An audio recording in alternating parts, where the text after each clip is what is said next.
এবারে মঞ্চে ডেকে নিচ্ছি হবিগঞ্জের প্রতিযোগী আব্দুর রহমান বিন নূরকে। হাফেজ আব্দুর রহমান বিন নূর।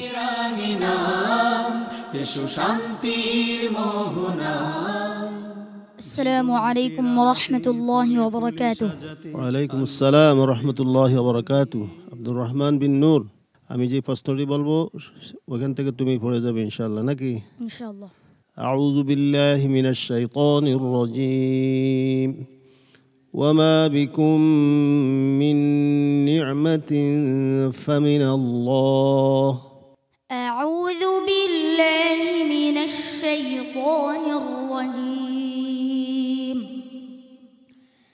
বিসমিল্লাহির রহমানির রহিম।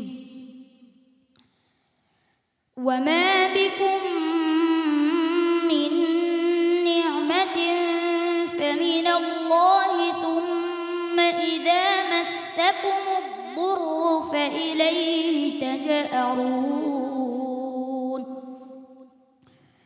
সুম্মা ইযা কাশাফাদ-দুররু আনকুম ইযা ফারীকুম মিনকুম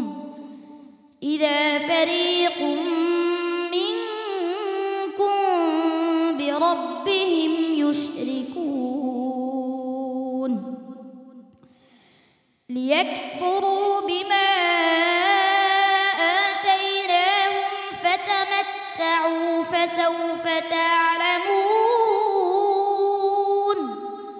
ويجعلون لما لا يعلمون نصيبا مما رزقناهم تالله لتسألن عما كنتم تفترون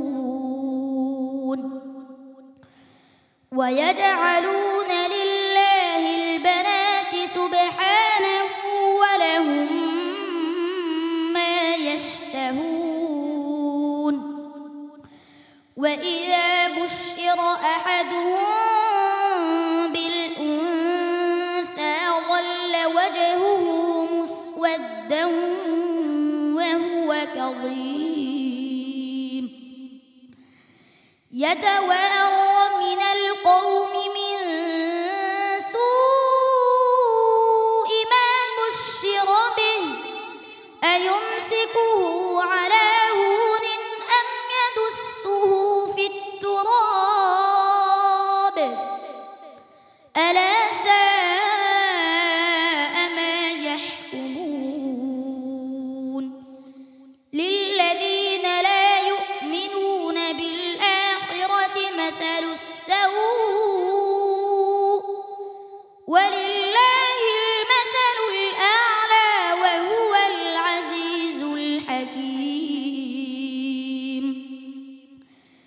ولو يؤاخذ الله الناس بظلمهم ما ترك عليها من دابة ولكن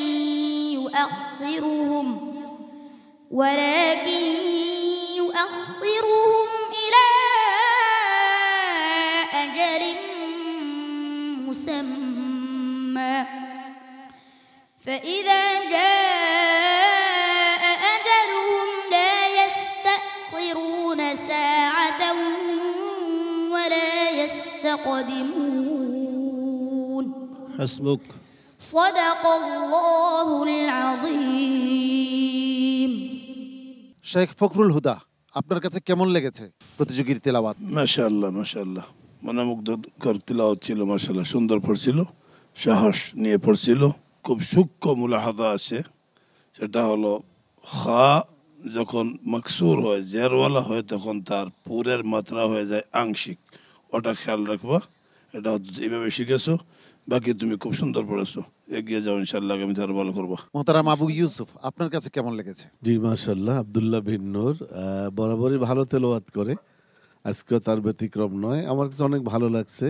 দেখা যাক নূর সামনে কি করে। সর্বশেষে ওস্তাদজির মতামত নিয়ে নিচ্ছে।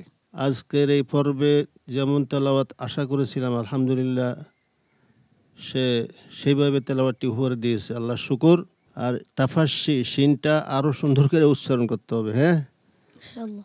মনে থাকবে। শা শা শা যেন না হয়, অনেক সময় আয়ুষ রিকুন বোঝাই যায় না, আয়ুষ আয়ুষ রিকুন। ওটা আর একটু মোটা হবে, মুস্তালিয়ার হরফ।